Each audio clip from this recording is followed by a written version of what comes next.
అందరి మధ్య నుంచి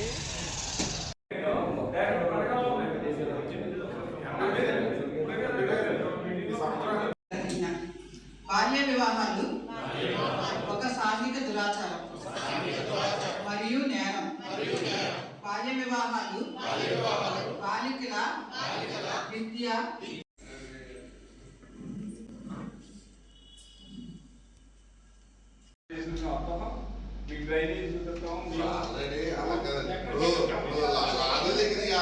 ట్రైన్ కే చూద్దండి అసలు మొత్తం చూస్తాయండి.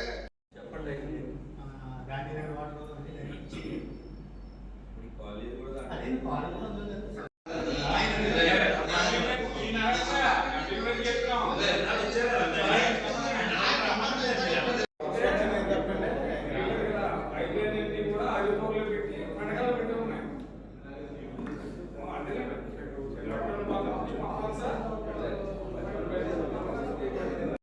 దాదాపుగా ఇచ్చి ఒక 12 years అవుతుంది. ఇప్పటికే కంప్లీట్ చేసి ఒక 3 కంప్లీట్ చేసి ఉన్నారు. అది 470 దాకా వచ్చేది. ఇంకా రిమైనింగ్ 2 వరకు కూడా కట్టి చాలా ఉండిపోయి ఇంకా హౌసింగ్ ఏరియా చెప్పుకుంటే కట్టించాలి త్వరగా. కొంతమంది ఆ సైట్ తీసేసుకుని వాళ్ళ తక్కువ బయట రోడ్ వేసుకోవడానికి ఇబ్బంది కలుగుతుంది. కొంతమంది చాలా కాకుండా ఉంటారు, నివాసం ఉంటారు. వీళ్ళు కట్టకపోగా వాళ్ళకు కూడా వెళ్ళి దారి లేకుండా పోతుంది. అందరూ లేయర్స్ ఇచ్చిన అందరూ కూడా వచ్చి అక్కడ చెప్పుకోవడం చేశారు. కొన్ని స్థలాలు ఉన్నాయి కాబట్టి త్వరగా డెవలప్మెంట్ అవ్వడానికి కూడా కారణం ఉంటుంది.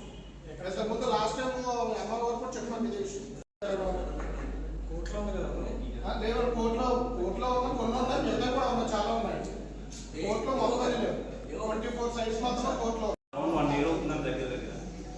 అప్పుడే కలెక్టర్ గారు within 1 month issue close అయిపోవాలని చెప్పారండి. ఉన్నారండి అది ఏముందంటే జేసీ గారు రావాలన్నారు. జేసీ గారి దగ్గరికి వెళ్తేనేమో ఎండోమెంట్ కమిషనర్ గారు రావాలన్నా అక్కడి నుంచి రావాలన్నారు. తెలియట్లే కానీ చాలాసార్లు హీరింగ్ జరిగింది కదా. నేను కూడా 2-3 సార్లు అటెండ్ అయ్యాను. ఒక విత్ ఇన్ 1 month మనకు ఆర్డర్ వస్తారు. కలెక్టర్ ఏమీ లేదంటే 12 సంవత్సరాలు సెక్షన్లో మాట్లాడి కొంచెం మీరు చాలా చక్కగా మండల పరిషత్ సర్వసభ సమావేశం జరుపుకోవడం జరిగింది. ఇవాళ సభ్యులు ఏదైతే నిజంగా అధికారుల దృష్టికి తీసుకొచ్చారో అవన్నీ కూడా మీరు డైరెక్ట్గా ప్లేస్కి వెళ్ళి ఇప్పుడు ముఖ్యంగా ఇరిగేషన్ గురించి చెప్పడం జరిగింది.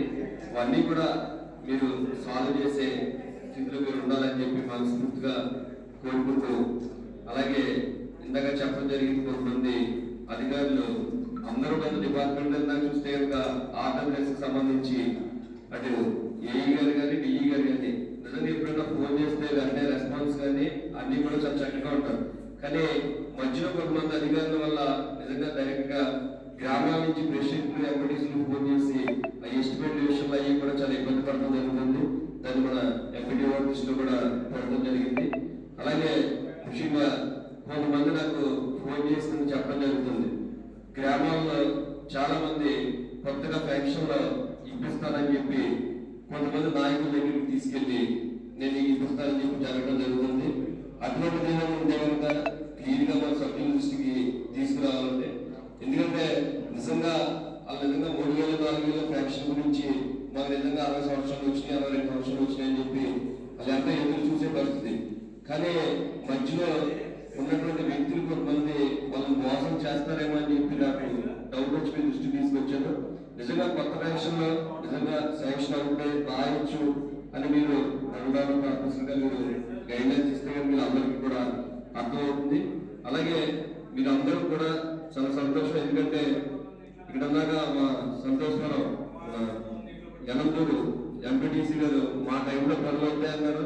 ఇప్పుడు అంటే ఇబ్బంది లేదు. సెప్టెంబర్ అక్టోబర్ దాకా మనం ఎలాగ ఉంటున్నాం, తప్పనిసరిగా మనం ఏదైతే తీర్మానాలు ఇచ్చామో మనం ఏదైతే ఒత్తిడి చేసామో అన్నీ కూడా మన టైంలోనే అవుతాయని చెప్పి మనస్ఫూర్తిగా కోరుకుంటూ మీ అందరికీ మరొకసారి, ఎందుకంటే మండల పరిషత్లో మనం ఎప్పుడు కూడా అమరపూర్వం ఎక్కడ కూడా ఒక ఎలిగేషన్ లేకుండా పార్టీతో సంబంధం లేకుండా అందరూ కూడా చాలా చక్కగా కూర్చుని ఏ సమస్య పరిష్కరించుకుంటున్నాం. భవిష్యత్ రోజుల్లో కూడా ఇలాగే ఉందామని చెప్పి మనస్ఫూర్తిగా కోరుకుంటూ, అలాగే ఎంపీటీ వారు కూడా ఒకసారి ఆ పెన్షన్ విషయంలో నేను ఇవ్వాలని చెప్పి కోరుతుంది. ఎంపీ గారు మాట్లాడుతూ ఇప్పుడు మీ అందరి ముందు ఆ పెన్షన్స్ గురించి మాట్లాడారు. దయచేసి ఎంపీటీసీలు, సర్పంచ్లు, అధికారులు, సభ్యులందరూ కూడా గమనించండి.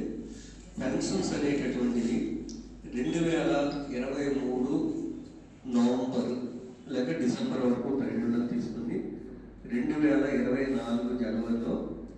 బయాన్యువల్ అంటే సంవత్సరానికి ఒకసారి 2 సార్లు ఇచ్చే పెన్షన్స్ 2024లో జనవరిలో ఇచ్చారండి. అయితే 2024 మార్చి 16వ తేదీన ఎలక్షన్ కూడా వచ్చే ముందు వరకు కూడా పెన్షన్స్ని కంటిన్యూస్గా సచివాలయంలో ఆన్లైన్ చేయడం జరిగింది. అప్పుడు ఆ పెన్షన్స్ అన్నీ కూడా అలాగా 24 ఎలక్షన్ కాడ నుండి మరి ఇంకా శాంక్షన్ అలా ఉంది.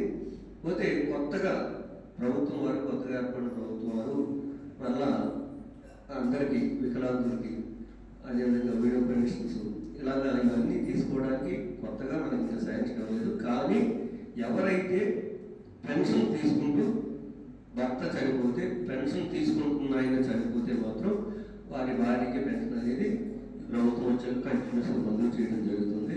అంతేగాని యాజ్ ఏ హోల్ టోటల్గా పెన్షన్స్ ఎవరైతే ప్రభుత్వ నియమాల ప్రకారంగా మరి 6 స్టెప్ గ్రాడ్యుయేషన్ ప్రకారంగా ఎలిజిబుల్ అయి ఉన్నారో వారికి కొత్తగా పెన్షన్ పెట్టుకోవడం అనేది ఇంకా ఓపెన్ కాలేదు సార్. అది కూడా ఖచ్చితంగా సచివాలయం ద్వారానే జరుగుతుందండి.